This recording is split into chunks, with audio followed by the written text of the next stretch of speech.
you better not go anywhere or your boy's gonna flash all on you. And that's pun intended, as you see here, Flashpoint. But don't worry, this is only for reference. We're going to be talking about Flashpoint Paradox, the animated series. Again, this is only here for reference. So, welcome to Reviews from the Six. My name is Cedric, but you can call me Ceddy Said. And again, today we are reviewing or discussing and reacting to Flashpoint Paradox, the animated series that you can find on HBO. So, of course, I go over the characters. I tell you my thoughts on it. I kind of give you a briefing of the film without giving you any spoilers. I do my best there. But in this case, it's going to be kind of hard because some of the details you're going to need to know because of the differences. And you know that the Flash movie is coming out. So in about 3 to 4 days. And then also, too, I have another video talking about the live action series. But right now, let's get right into the animated series. So with the animated series, the different approach they took was fight scenes. So say, for example, they begin the movie with the fight scene, and it's where the Reverse Flash is pretty much setting up everyone. He sets up Barry and he sets up the other villains with him. And it's like this adhesive that he uses where Barry can't go anywhere. However, Barry uses his speed. So you remember when he goes fast enough, he can cut through things, right? He vibrate through things, right? But in this case, he can't because of the adhesive. So not only did the Reverse Flash or Thawne put the adhesive on him, he put a bomb on him too. So it was like, yo, no matter how this goes down, you're going to end. And so is all these villains. And this entire city is mine. And right off the rip, I was like, yo, they're setting this up nicely, right? Because they're letting you know Reverse Flash or Thawne is nothing to play with. Like, he is the main villain of this story. They wanted you to know that off top. But then they had to let you know that Barry's a superhero. They can't have the superhero die right then and there, right? So, of course, he uses another method of vibration to get the adhesive on Thawne and the explosive too, which resulted in Thawne saying, you know what? I give up, quitsies, let's all go home, right? Now, Flashpoint Paradox doesn't deviate from the story. It is the same story. So, of course, you got Barry waking up and he's like, what's going on here? Now, in different adaptations, sometimes it's, hey, there's a new guy working in my office. There's times where he's watching the news and he's like, I've never heard of that villain. Or he's with somebody in the office and he's like, bro, who are you? Right? And in this case, I believe he was watching the news and it was a story on the villain that they had to do. But the villain was totally different and Barry had no idea what his counterpart was talking about, right? He just knew like they had to get something done, but he's looking at them like, yo, like, what's up, bro? Like, nah, this can't go down like that, right? So, long story short, he's like, no, I got to get up out of here, right? So I think the villain that they were talking about is doing something to the city, or long story short, he just had to get up out of there, right? So he goes to run, and of course his speed doesn't work. And you're like, oh, okay, it's about to get real, right? So now his speed doesn't work. So now he's going to look for his homeboy, right? So that's what it was. Now that I remember it, I think he saw something for Batman on TV and he was like, I got to go find him. But long story short, after he realizes he doesn't have his speed, guess who he goes find? Batman. Why? Because Batman is the shiznits. The ultimate tactician, the man that got he got an answer for everything. He can solve every single riddle, pun intended, by the way. He can solve every single riddle, and he ain't afraid of no Joker, right? So he goes to the mansion, and he already knows where the hideout is. So he goes right into the hideout. And when he goes into the hideout, Batman starts beating the mess out of him, y'all. I mean, tearing him up, yeah, bang, boom, boom, all around the cave, bro. Just putting them hands on him. And Barry realizes, like, he's looking at a picture and he's like, wait a minute, dude. Why is there, like, you got this picture, bro? And then he looks at a firearm that's in the casing and he's just like, why do you have that? So you put it all together and he finds out that the Batman that he's fighting isn't Batman at all, right? It's not Batman at all. That's actually Batman's father, Thomas Wayne, who didn't die. So in this alternate universe, Bruce dies instead of Thomas, which I thought was pretty cool. I even want to say in the film, Martha had the Joker gas because she was just laughing hysterically when Bruce was dying in her or was dead in her arms, you know. So there were just different angles that they took here, and I was like, yo, okay, this is what's up.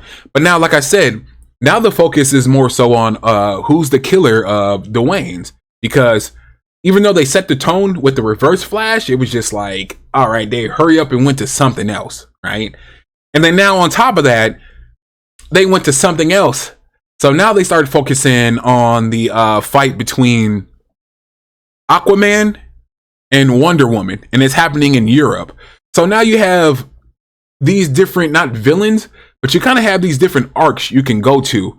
And that's what I enjoyed about the comic, because you can actually pick a character in that timeline and kind of follow it, right? You wanted to be invested in it. So you're like, okay, I like the storyline. In the movie, I didn't feel that way. Like in the animated series, I didn't feel like I could follow Wonder Woman or Aquaman. I feel like they were in there for a fight, and the fight was happening for a reason, but it wasn't happening for their reason or for you and I, right? So long story short, there's a fight going on between them. Cyborg steps into the picture. He's like, hey, we got to put an end to this.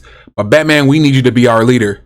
Batman like, man, I don't want nothing to do with nobody, bro. Like, he's old, you know. He used firearms. He's a different dude, you know what I mean? I mean, we even get the scene where he throws Harley Quinn off the roof. Like, we're not dealing with Bruce, bro. We're dealing with a father who lost his son. Like, we're dealing with that guy, you know? But long story short, they're trying to get Bruce on the team. Bruce is like, nah, bro. Like, nah, I ain't doing, not Bruce, I'm sorry. Thomas is like, nah, man, I ain't doing it. I ain't rocking with it, right? So even with that being said, Cyborg does his best to get Batman on the team. Now, Barry's already like, okay, boom, let's do it. Even though it's not my timeline, I can't have these people warring and killing each other, man. Let's put an end to it, right? So they get everybody together to stop it. Now, Barry is able to convince Thomas to join the team, because now you got to remember, Thomas knows, or now Barry has told Thomas everything that he needed to know about his timeline, right? That Bruce is alive. So now Thomas is invested in this, right? Thomas is like, yo, this world has to survive. Most importantly, you have to survive, because I need you to go back in time and tell my son something, right? So now Thomas is heavily invested in this, and he knows that if anything happens outside of their world, he has no control of it. So if they destroyed his son's timeline, his son is completely dead. So now he's heavily invested in it, right? So I thought that was like really cool. I was like, all right, go ahead, get on board, man. Let's get this party started. So like I said, there are pieces missing, right? So in the graphic novel, you kind of have, I believe it's the Enchantress. You know, she does this whole heel turn and she turns on everybody and stuff like that. But here in the animated series, it's not like that. So now remember, like I said, the Flash doesn't have his powers. So I thoroughly enjoyed watching Thomas and the Flash try to get his powers. And I mean, it's dope. Like when you look at the art for it, you're like, yo, phenomenal. And when you're watching it, you're like, I couldn't wait for this to happen. Then you watch it and you're like, yo, that's fly.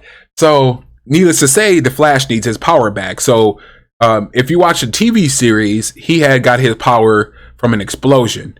In the animated, not the animated series, in the comic, he was working with chemicals, I think, and he was struck by lightning. So they kind of said the same thing here, but they don't go into much detail. They just kind of show him on the roof, and you know, he's like strapped into an electric chair.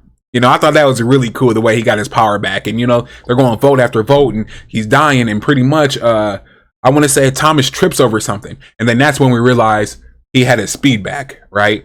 So now we're at the point where Thomas has joined the Crusade. You have the Flash with his power back, right? And it's time to go to war, man. And then they go into cutscenes about Wonder Woman and Aquaman. You know, they had an affair. They don't really go into details of why they're warring. You just know that they had a history together and they're kind of upset with each other. So, you know, it's the Atlanteans versus the Amazons, and us, the people of the world or people on land, is in the middle of the two. So pretty much Wonder Woman wants to turn Europe into what Amazon was. I think it's Diarmec was the name of it. And then the Atlanteans built this weapon in order to destroy it. So now carrying on with that storyline, in the animated series, the weapon is an actual metahuman, which I thought was like really, really cool. I was like, all right, that's what's up, man. What a way to put a spin on it. What a way to keep me invested. I kind of wish they just went ahead and had a backstory to this mutant, how they abducted him, and exactly what his power was. I mean, you already know his power must have been like something to do with explosives or something like that. So anyways, long story short, we getting ready for the big fight, right? You know what I mean? So you got two sides warned. You got us and the people of the land in the middle of it. The good guys were able to not detonate the bomb. I mean, because the bomb did go off, but they were able to make sure the bomb didn't destroy the entire continent of Europe. So they were able to do that. They really didn't put an end to the Aquaman and Wonder Woman fight. I want to say ultimately the world started to destroy itself. So because of the Speed Force, time was collapsing on itself. So the world was collapsing on itself. So long story short, Thomas Wayne says, here, get up out of here, bro. Like, we're just going to have to meet the fate of what this is, what's happening.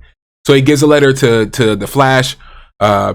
Barry goes ahead and takes off, but while he's taking off, he gets pulled out of the Speed Force into another situation. Now you got to remember now, his parents are alive, right? So he gets pulled out of it. He has a conversation with them. He has to make sure that situation is corrected. He jumps out of the timeline, gets back on track, ends up back in, I think he ends up back in Gotham. So now he's with actual Batman, Bruce. He gives Bruce the letter, and of course it was a letter written from his father, man. And that was the first time I saw like Bruce cry. I was like, dang, all right, that's what's up. But it wasn't the same though. It was kind of different. Now, the letter definitely happened in the comic. When it comes to the animated series, I don't know if he gave him a message to deliver or if it was the actual paper itself to deliver. But yeah, man, long story short, I really enjoyed this film. It was more accurate than the live action series just because you had a few more characters in it. Seeing a couple of these scenes happen and adding some more fight scenes to it was really, really good in my opinion. I preferably would stick with the comic, but that's just me. I'm more of a reader than a live action guy and a animated series guy. Love my animated series though. Love my live action as well. But if you haven't already, make sure you check out my review for the live action series. With that being said, you made it this far, man. Go ahead and hit that subscribe button. Your vibe attracts your tribe. Also, down in the comments below, let me know if you're interested or if you're excited to see the new Flash. What did you think about Flash, the animated series, Flashpoint Paradox? Did you enjoy it? Would you add anything to it? Do you see any differences between the comics, the live action series, and the animated series? Let me know down below in the comments. Also, make sure you hit that like button because if you don't hit that like button, YouTube's going to think you don't like my content, and it is algorithm based. So go ahead, hook your boy up there. Make sure you hit the notification bell so you don't miss any future uploads. Also, make sure you share this video to any and all social media platforms, specifically to those you think this would be useful for. With that being said, man, welcome to Reviews from the Six. My name is Cedric, but you can call me Ceddy Said. Peace, love, and blessings.